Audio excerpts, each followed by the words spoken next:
Williams now joins us here on Rock and Manuch with Jimmy B, Fox Sports 910. He's a great follow on Twitter at ScottWill42, and he joins us to talk some Suns.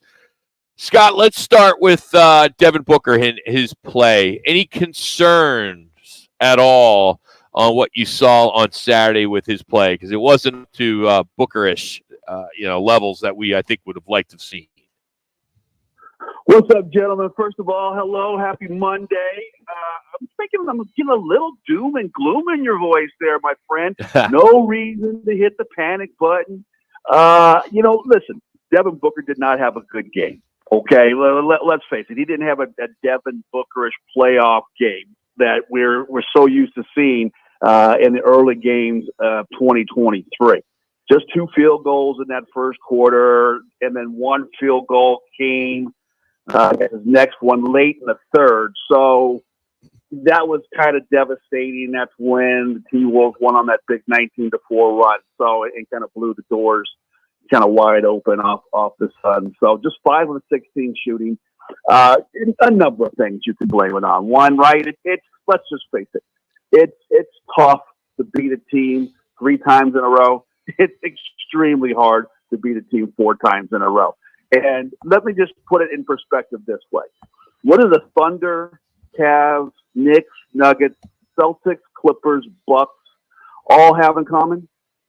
Home teams. All home teams at game one. Every home team in the playoffs of the first round won game 1. So, yeah, is it disappointing that the Suns got the doors blown off by 25? Yes, absolutely. There are some areas of concerns, but I don't know if Devin Booker is my biggest one at this point. So, Scott, when you watch that run by the Timberwolves, I mean, Edwards seemed to be dishing it off more than scoring during that run, and they were converging on him. But the wide open threes, I mean, wide open, Scottie. I had thought when they won 7 out of the last 10 games, end of the season, get to the 6th playoffs, but they might have cured some of those defensive woes. But it's like they went right back to where they were prior to that run. Yes. So Ant-Man had a great game, right? You mentioned all the assists, 33 points, 9 rebounds, 6 assists, 14 and 24 shooting. He was fantastic. He really got his team going. They spread the Suns out and they knocked down open looks. And that's kind of one of those areas of concern in which I was speaking of. It's one thing to get kind of blasted behind the 3-point line if you're scrambling and getting out and closing out on shooters and they're knocking them down. But when guys have a chance to kind of lace it up and get clean looks, pros are going to make those shots. So that's an area of concern, some adjustments that will have to be made. Would have hoped that wouldn't have been the issue in the first game, but it was. But I think for me, a more area of concern was the points in the paint.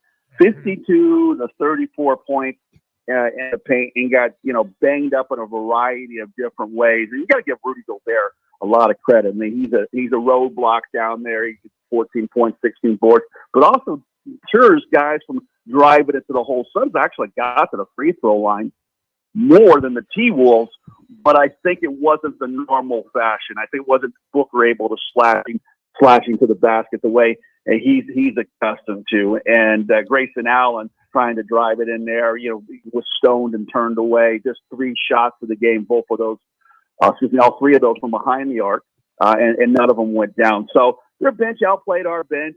Some of their star role players outplayed Beal and Booker. So they got the first game, but I don't think there's any reason to start hitting the panic button yet if you're the Suns, unless they're going to get beat up on the glass with that 52 to 28 disadvantage and getting smacked in the mouth with the physicality and the points and the paint and down low. Scott Williams is our guest on the Right Toyota guest line. Scottie, my question is about the T-Wolves being the top defensive team in the NBA. What did you see in game 1 defensively that was so successful against the Suns, or do you attribute it to them just not having shots go down? And then what do you anticipate in Tuesday's game with the defense for the Timberwolves? Well, I think it's a combination of factors, and I'm not trying to make excuses for the Suns by any stretch of the imagination. Now, you got to be ready to play when it's the playoffs. There's no doubt about that. And I think that they got rattled and didn't make a run to really close that gap like some of the other teams in the playoffs did when they found themselves behind by double digits. It almost felt like they went, okay, it's just game one. All we want to do is try to still one game up here. I don't know if that's quite the right approach to take.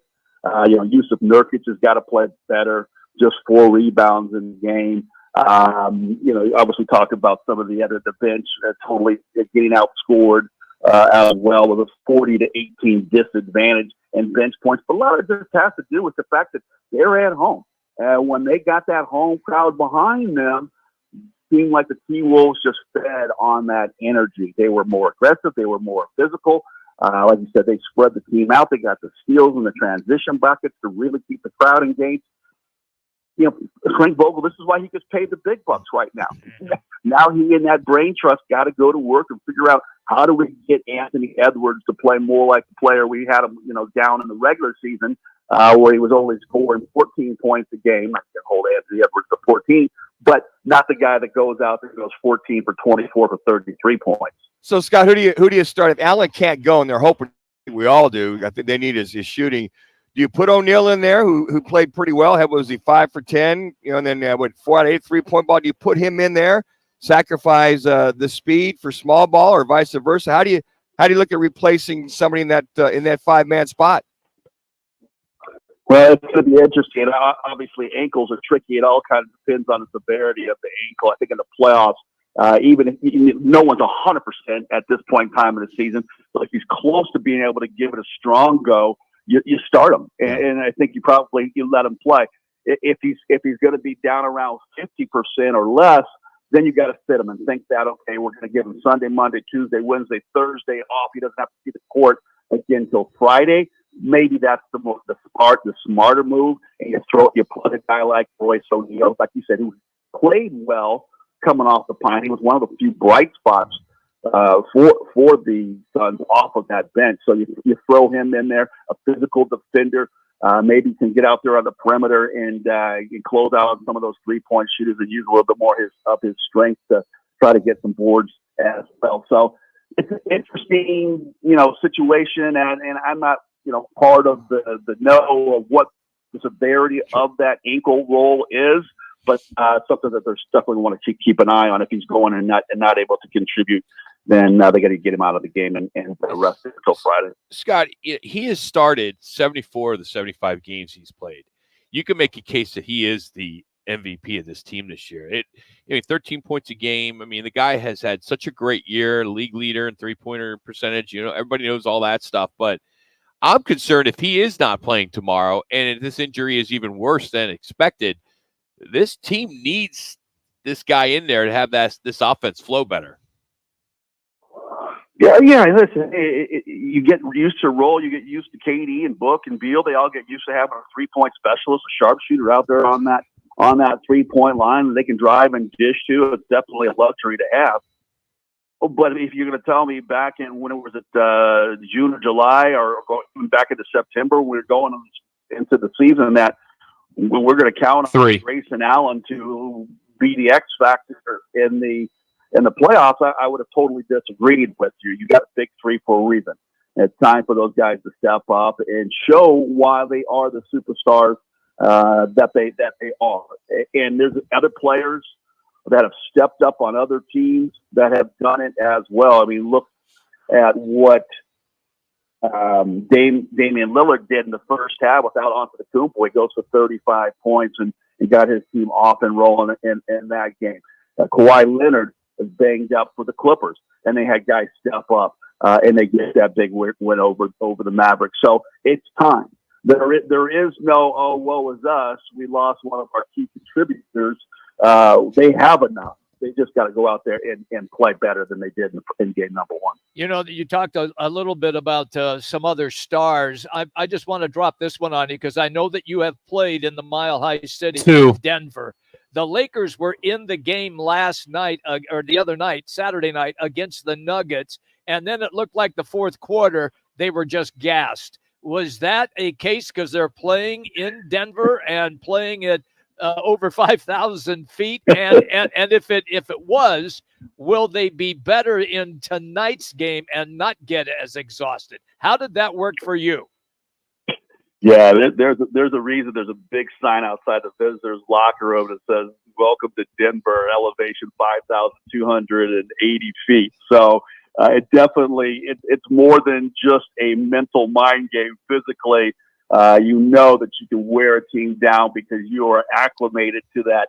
I guess thinner air, less oxygen. I don't know exactly how the scientists describe it, but it becomes a factor for the visiting team. There's no doubt about it. 1 minute. It takes a few days to acclimate to that. So they have been up there now. I'm sure they had some light training on Sunday and then a short walk through today. So they'll probably feel a little fresher in the second half of this basketball game. I believe it's tonight. Than they did in game number 1 on Saturday. But, I like LeBron in game 2. I saw statistics. His numbers are off the chart and bounce back games in game 2, especially after loss. I think that's going to be a tough series. Like you said, they were right there. They just could not get over the hump. And don't bet against King James. Scott, thank you, bud. Have a great week. Hope we catch up with you later in the week. Continue talking some NBA playoffs. Dudes, you guys call me anytime. And like I said, chin up. I think the Suns bounce back in game number 2.